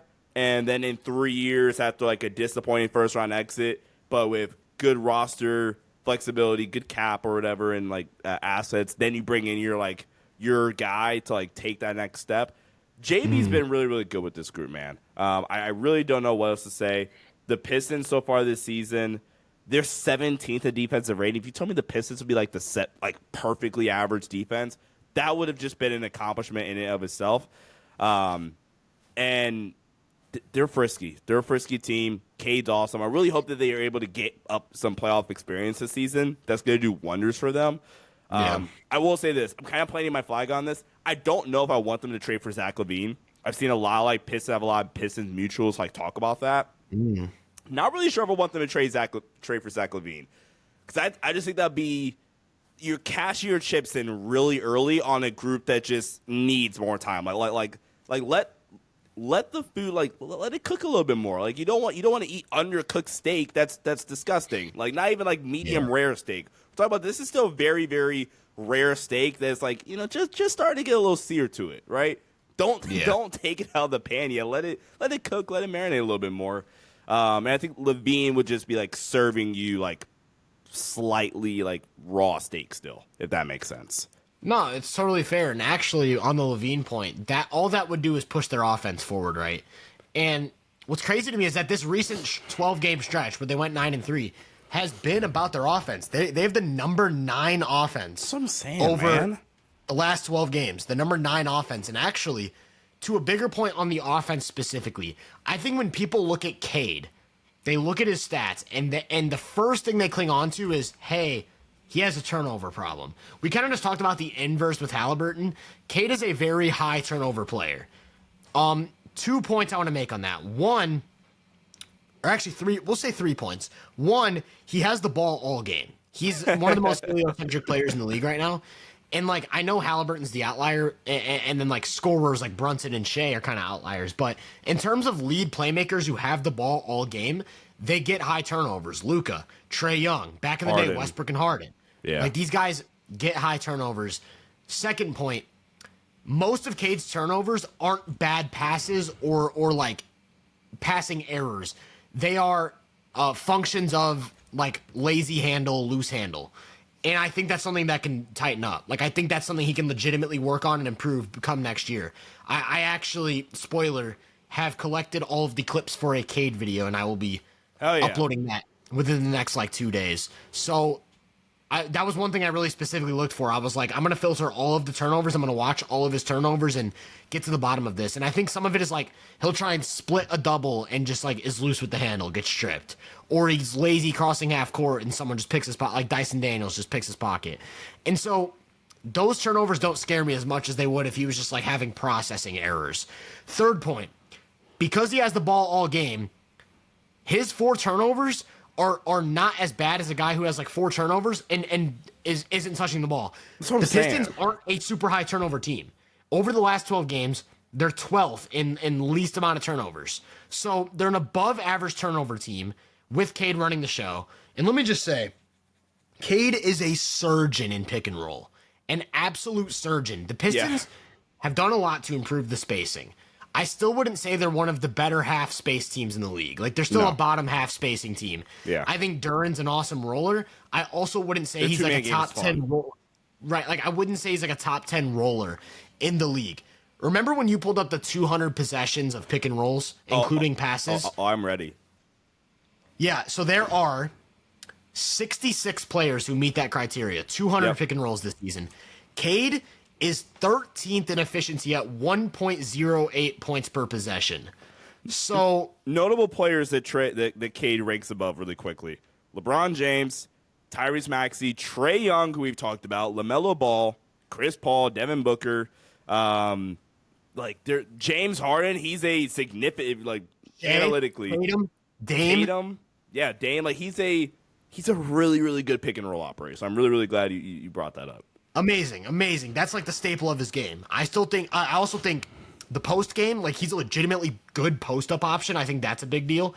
Yeah. Especially against mismatches. Like, Cade, to me, I don't think he's there yet. I still think there are some flaws. I think particularly the rim finishing is just leaving a lot to be desired. Like, that's the big thing for me with him right now. Because, like, if you look at his stats, last year he shot 48.7% from 2. This year, he's also at exactly 48.7% from 2. And that's a function of not being a great finisher at the rim. Like, he shoots pretty close to the same percentage at the rim as he does from mid-range. That's a problem. And don't get me wrong, he's one of the best mid-range scorers on the planet. But, like, everything else is coming together. Like, the mid-range game. The pull-up 3 has been entered into the arena. He's doubled his pull-up 3-point attempts from last year and is making, like, 38% of them. He has some off-ball utility because he's a spot-up guy. He's a great connector. The passing is elite. The defense is coming along. He's a pretty solid defender at this point. And to me, the makings are there. Like, you watch him, and it's like, it feels like something's missing just a little bit from, like, being a legit All-NBA type of guy. But like you see the way he processes the game, the way he uses his handle and change of pace to get into the defense, the craftiness as a scorer and passer. You see it all. And to me, it's like there's this one skill, the rim finishing, this one skill that will determine what player he ends up being. Like if Cade even becomes just a slightly above average rim finisher, I legitimately think he'll be like an MVP candidate. But if he just remains, like that really could cap his ceiling. Like if he remains a below average finisher at the rim, I think we're talking about a like all NBA guy to speak. Yeah. And one other thing to kind of like cap off the K discussion, he's also like third in usage on pick and roll scenarios like you mentioned. It's Trae Young with 26 possessions a game, which is absurd. It's Dame at 20, and it's Cade like barely behind him. Cade's at 19.7, Dame's at 20.1. So this also makes you like look at Brunson's numbers really quickly and like marvel at the fact like he literally doesn't turn the ball over.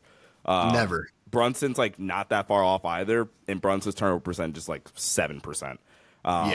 Absurd. Cade's a baller. I'm glad that I was higher on. I don't know if I told you the story. So like at the beginning of like the power ranking series I did, after like number 30, basically number 30 on, every time I would like post a poll like who people think should be next. And each time it's like, dog, where the hell are the Pistons at? Why are the Pistons not here? How are the Pistons not number 29? How are the Pistons not number 28? Like, dog, you guys tell me the Detroit Pistons aren't better than the Utah Jazz? Let's be serious here for a second. Yeah. That's funny. Yeah, man. Cade's a hooper. Pistons are playing good. I actually think, though, like, this could be a hot take. I love hot takes. I don't think Duren is the center of the Cade era. I don't see it. I don't think so either. And I think it's because he's legitimately the worst defensive big in the league. Even Jalen Duren or Cat? I'd say Still Duren's. Cat. I'd say Duren's worse. 100%. Yeah, that's what I said. Like, you still probably take Cat, right? Yeah, Duren. He just has zero instincts, and that's something you can't really teach. Like it's like you either have it or you don't. And I like his offensive fit with them because he does offer like a lot. He's a huge roller, and he's also like offers a lot of passing, like secondary passing and connecting and things like that. But like, I think I don't have the numbers. I'm actually gonna pull them up real quick. Like I have a theory that they're just legitimately better when it's Stewart instead of Duren, and I could be wrong. But like Stewart's a legitimately great defender. Here, let me see. Okay, they're pretty mid with either. Actually, so funny enough, I just pulled it up. Cade and Duren together, negative 1.7 net. Cade and Stewart together, negative 3 net. Just Cade with neither of those bigs, plus 7.3. That's funny. So it's only 100 minutes though, so it's like whatever. But well, I guess back to my point. Cade and Duren together, 118.5 defensive rating. Cade and Stewart together, 113.4 defensive rating. So that's a big difference. So yeah, my theory is like Cade gives you your offensive floor.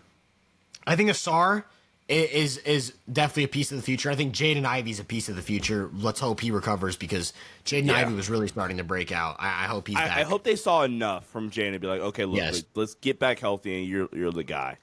Yeah, so Cade and Jaden as your backcourt moving forward, I feel really good about. I feel really good about. Sarr and Ron, and I still think there's a path to where Ron Holland gets to like 80% of what Jaylen Brown is, which was kind of my comp for Ron Holland coming out. Was if everything goes right, then he's like he can be Jaylen Brown. Like I see the advantage creation ability with Ron Holland, especially coming out, and then just like fill the rest of his team with like good enough shooting. Yeah, so I don't know enough about Ron Holland to make that statement, so I'm just going to assume he's Jaylen Brown. I'm just going to make the assumption that he's Jaylen Brown, right? Like just so hypothetical world, he turns into like 90% of Jaylen Brown. Right, I'm thinking like 3 years. Okay, I'm going to think 3 years ahead now. Okay. I think Jaden Ivey would be a legitimate like 20.5 assist guy. Okay. Great rim pressure, and if this shooting from this season was real, legitimately good spot-up shooter. He was shooting 41% from three before the injury. Cade, I'm going to assume he takes a finishing leap and is just like this, not like solidified MVP caliber player. But for sure like, an all NBA lock. Yeah, let me like similar value to that of like what Brunson is right now. Like similar level player to like what Brunson is right now, or like Anthony Edwards or Mitchell, one of those guys. Jaden Ivey was in the 84th percentile for spot up scoring this season. Yeah, dude. Yeah. So let's say Cade and Ivey's your backcourt. You got a legitimate like 20 point per game guy, and they can fit. Like Cade and Ivey clearly have proven that they can fit. Yeah. Let's say Sarr turns into one of the 5 best wing defenders on the planet, and is like a dunker spot guy. Then you have Jaylen Brown. I'm just gonna say Jaylen Brown, or like a fraction of Jaylen Brown, as your other wing. Now, what type of 5 do you need to pull that team together and really make them a serious contender? I feel like it's got to be a spacer of some kind, because I think Sarr. I don't know about Ron Holland. Like, how do you feel he projects as a shooter? Like if Ron Holland turns out to be like I mean, do you want like a percentage? Like I'm iffy. Right now he's not. He's just not a shooting threat at all. Yeah, I'm kind of iffy on if the shot kind of translates or like gets there. I think it's a win if he turns into like a 35% 3-point shooter. Okay, so then maybe you assume Holland is a 6-man, because I don't think him and Sarr would work together if he doesn't take a significant shooting leap. Yeah. I do agree, though, that the 5 probably needs to be somebody that can space the floor to some degree. So they need to go trade for Chet Holmgren, basically. That's basically what we're saying. Yeah. Go get yourself Chet. Porzingis? Like a Porzingis mold. Like literally. Yeah. You don't have to be that dominant of a post scorer. Are there any of those guys coming in like the next couple of years? Not gonna lie, admittedly, I'm out of the draft loop right now. Talk to me in like a month. Cooper Flag. I was gonna say, they luck up and get Cooper Flag. We're on a like completely different conversation. But I guess the Timberwolves like have a swap on their pick or something like that, to where if the Pistons make the playoffs, which means they'd be out like the top 14 out of the lottery, then the pick goes to why can't I think Minnesota. Okay. I just looked up the 2025 draft class, and it was like a mock draft. And I don't know how to say this name. I'm going to completely butcher it. I see Kaman Maluak. No clue who that is. Center for Duke, it says. He's a center for Duke. Yeah. Never mind. I don't know who that is. I don't know how he plays, but. So I've never watched a second of this guy play. But all I'm saying is this description sounds really nice for what I'm trying to articulate. It says height 7'2", weight 250, wingspan 7'6". It says Maluak is an intriguing big man who has great length, size, and upside. He defends the rim well and can step out on offense and hit the 3 ball. Yes. He needs to get stronger and play with more aggression. So protect the rim and shoot the 3 ball is basically what I'm saying. Right. Cool beans. We basically Go ahead. No, I was just going to say, like, I don't know anything about the guy. I'm just, like, spitballing. But, like, that's the type of mold they need to be looking for, in my opinion. We basically are asking for current day Brook Lopez. Yeah. Although, not exactly, because I still think you want to have that pick and roll chemistry with Cade. Sure. Yeah, that's fair. That's fair. So I guess more so I guess it has to be a higher level player. Like someone who can run pick and roll and is probably a lob threat, but can also step out and hit the 3 and anchor your defense. And that's legitimately like an all-star level player. Like those don't really exist. Yeah. Right now, I would say the ones in the league who fit that are not even Porzingis. I wouldn't even say Porzingis is like the type of pick and roll big you want with Cade. I would say you have Jokic. Like Jokic is one, but like come on. Joel Embiid. Then it'd be what? Wemby? Mobley, Chet, and Wemby. Yeah. That's pretty much all of them. None of those guys are getting traded. Yeah, I was going to say, none of those guys are getting traded. So, like, if one of them comes in, and it doesn't have to be that level of player. It could be, like, a fraction of that. But, like, that's what I'm getting at. Like, I think the Pistons are a piece away, and I think it's the future of the big. I think they've figured out a lot of everything else, and I think it starts with Cade. I think Cade has proven that he can be that number one guy moving forward. And how old is Cade? He's He already like playing still 22, I think. Let me see. He turned 23 in September, so he's 23. Like, bro. But like, yeah.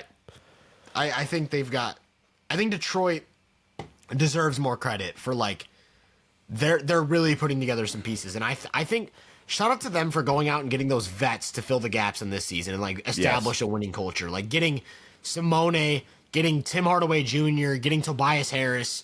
Like they got a special thing going, man. Shout out to the Pistons, and I think right now they're 500 on the season. Yep, 18. So like, yeah, man, that's awesome, man. One more thing I want to quickly talk about before we get out of here has been the recent emergence of Alex Sarr. He just won Rookie of the Month. I didn't even know that was a thing. He just won Rookie of the Month. And I want to throw some numbers at you real quick because Alex Sarr, man, Alex Sarr is looking really, really good over his last 10 games. So Alex Sarr over his last 10 games, I had this pulled up, but it like disappeared. The tab somehow disappeared. I don't know what happened. I got you. Last 10 games, 15.1 points, 6.8 rebounds, 3 assists, throwing in a block per game as well, while shooting, having a 59.5% true shooting percentage, shooting 45.8% from 3 on 5 attempts a game. That's serious. And I've seen a lot of clips circulating where like Sarr, his thing coming in, like I said, I'm not too well versed on the draft, but the gist I got of it was like, hey, yo, that's so funny that we just transitioned from the Pistons conversation, because wasn't his whole thing like protect the rim and space the floor? Wasn't that kind of like his big draw? The passing, man, the passing looks really good, specifically out of the short roll. Like the way he's already proactively making passes and connecting the offense.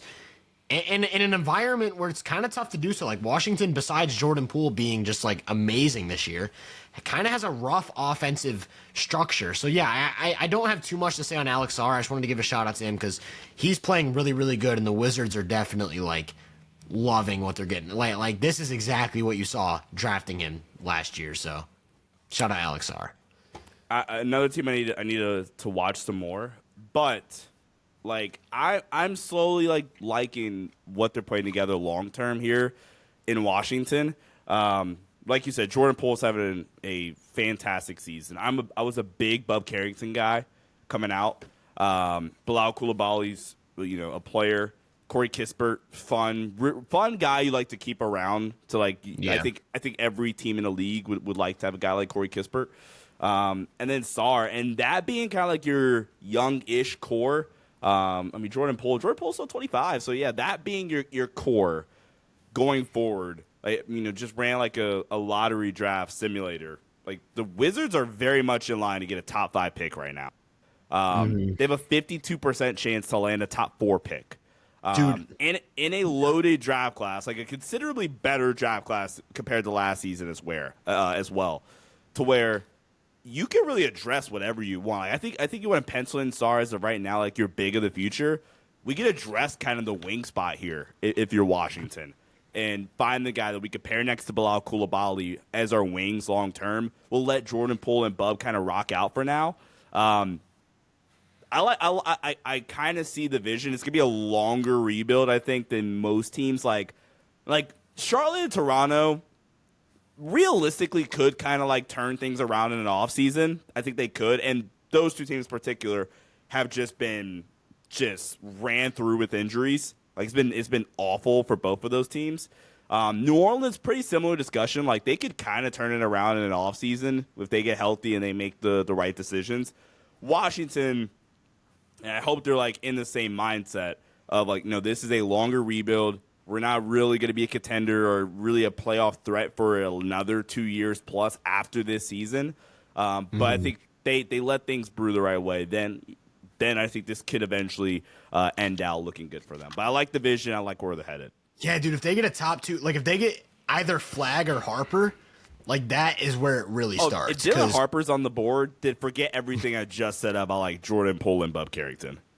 Well, then you'd be able to flip Poole's contract for other assets, and then it's like then you have your vision. You have Harper and you have Sarr, and it's like, and then Coulibaly too. Like I don't want to overlook Bilal. Bilal's been awesome, and you could clearly see his potential. Yeah, dude. Like screw everything if Dylan Harper's there. I was hating on the Wizards for a very long time, right? Like not hating, but just like, what are they doing? But they've made a lot of continuously good moves. Like, and then it gets to a point where they're gonna have a lot of cap space coming up soon. Like, Jordan Poole's contract situation, Kuzma's contract situation. So it's like any way to get rid of Kuz. Yeah, well, think about it like this. Imagine they draft Dylan Harper, right? Like, I'm just gonna throw him in there for now. You have Dylan Harper, Koulibaly, Alex Sarr, whatever other young guys too, and then in 2027, you come into like $50 million of cap. Like, do you make a splash for a superstar at that point, and then go like, and then it's like, yeah, but then like, I wonder what that guy is. Like, let me pull up the 2027 NBA free agents, because now my mind's racing and I'm thinking, like, is Washington, like, I've never seen Washington as a contender. Has they ever been a contender besides like the Bullets? Like, have they been contenders? Even those West Wall and Unfeld? those Wall and Beal teams, I think we all knew, are like, yeah, they're a nice team. Let me pull up, actually. Yeah, I want to pull up the Wizards franchise index and look at the last time they even won like 54 games. Because what did they? I do want to add this really fast, and this might be a hot take to Wizard fans if you're still listening.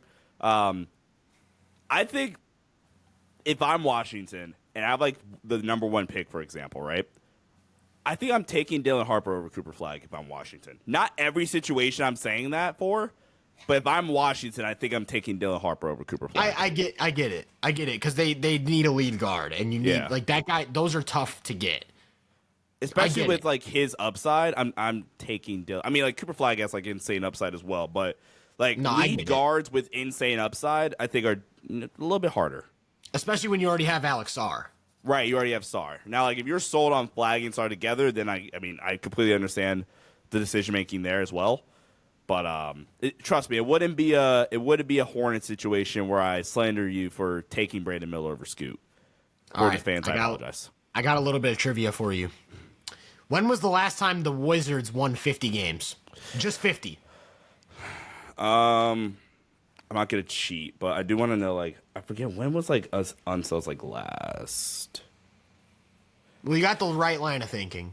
yeah. I'm about to say like 1979. It was 79. Okay, so my guess was gonna be like 83 or something, like early 80s. That was gonna be my guess. It was 79, man. 54 wins. And Unsel didn't play. I don't know why. In their entire franchise history, they have 5 50-win seasons, and they've been a team since 61. All 5 of those 50-win seasons were with Unseld, weren't they? All of them.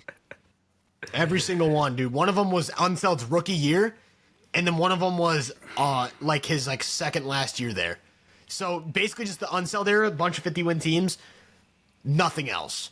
I just created a fan fiction in my head while I was doing that as well. You know who's a free agent in 2027? Tatum? No, it's not Tatum. Giannis? Yeah. I mean, I don't think he's going to leave, but yeah, just some other... The free agency pool is a little bit interesting. In 2027, you have a lot of unks. You're going to have Steph, AD, Dame. Yeah. Paul George by that point will be... yeah. Wasted. You also have, like I said, Giannis. Yeah. Jokic. I don't think Jokic is leaving. Remember, Cat. I don't see that fit. Beal. Kawhi. That'd be hilarious. Kawhi. Trey and Luka are both free agents, unrestricted in 2027. See, Michael Porter Jr., Zach LaVine, Jalen Green, Jordan Poole. See, I was just talking about this with a buddy of mine earlier about like the NBA free agency period. It's just not the same anymore with with Supermax extensions and like trying to just maximize your money, which good on the NBA to a certain extent, like trying to like allow teams the opportunity to like keep some of their homegrown talent by just saying, look, we're just going to offer you a shit ton of money because the league's going to keep on making money with these TV deals and stuff like that, which again, another reason why you shouldn't care about the ratings. Like they're freaking billionaires. But free agency isn't the same anymore. So it's almost to the point where a team like Washington, this actually almost benefits my point earlier about Washington just being the team that, look, this is a 2-year plus rebuild. Let's get our homegrown talent in here that we like and believe in, and let's develop them the right way. Honestly, think of it like Detroit with Cade and with Jaden Ivey, and Alex Sarr, and maybe even Ron Holland. Things pan out in that direction. Because like that free agency class, it's like you said, just unks. And the young guys that are good, they're just gonna like take the Supermax extensions. Yeah, I was gonna say, can I say real quick, in 2027, the Wizards have 3 expiring contracts. They have Jordan Poole 34 mil, Kuzma 19 mil, and Valanciunas 10 mil. That means if all 3 of those guys, they just like drop them, don't re-sign them, they will come into $63 million of cap space. I'm sure a lot of that will have to be spent like extending. Koulibaly. Right. But like Sarr's extension will be coming up, if not already happening. All I'm saying is there is a universe out there somewhere. Oh yeah, also Justin Champagnie. Sorry, can I shout out him? He's been playing really good this year as well. Yeah. There is a universe out there where the 2027-28 season is about to start, and the Wizards are going to start Dylan Harper at the 1. We'll say Justin Champagnie at the 2, Koulibaly at the 3, Giannis at the 4, and Sarr at the 5. Check ball, man. Filthy. Check ball. Hey, I got to tell him to say check ball. Yay. Check ball, man. Check ball. Another free agent in 2027 is Draymond Green at age 37. So if you want to pick up Draymond. I wonder what age 37 Draymond's going to be like. That would be... Dude, you know what it reminds me of? I remember so Kevin Garnett was always like a menace, right? Yeah. But as soon as he really started to taper off as a player, he just like dialed it up to another level and just became like this absolute villain. And I remember in 2013, like the league was putting together videos of like opposing coaches and players and league officials like saying that he's going too far. And it was like basically like a Kevin Garnett convention in 2013 where they were like, dude, I think I remember some of that. Like, you gotta stop. And I see the exact same thing happening with Draymond. Like, as soon as he starts to taper off as a player, he just becomes this like jerk that is like, he's gonna be like, F this, I'll be damned if I go out everyone like in the league, everyone in the league is like telling like this guy needs to stop. And then Steve Kerr is just like, no, this is why we like him. No, we want him punching the other team's best players. And that's when like we embrace 12-game suspensions here. I think that's when like Melo was waiting for KG at the bus. I think that was the same season. That's so like funny. yeah, absolute menace. But that's gonna wrap it up, man. Was this our longest episode? No, the scorers. No, the scorers episode. This was our second longest episode, though. If you somehow listen to this entire thing, you are a soldier, and we really appreciate you. Like Sean mentioned earlier, we really appreciate the support over the last few episodes. But yeah, for now, make sure to check out the link. If you are watching this on YouTube, the link in the description, I have finally added our YouTube channels because I feel like a lot of people are always like, I can't find this. Like, link Sean's channel. All of the channels are now linked in the description. So if you want to show support to our personal channels, do that. If you're listening on Spotify, Sean's channels are, the Los Angeles Lakers Network? Yep. Is that what it's called? And the Sports Headline Show. My channel is Hoop Venue. Make sure to follow us on Twitter on our personal accounts, Sean_DAVI on Twitter, Sean_Davis23 on Instagram. Mine are both at Tyler Britton _. Make sure to follow Hoop Venue on all social medias. And yeah, man, like I said, one more time, appreciate you guys for watching, and we will catch you guys next time in episode number 21.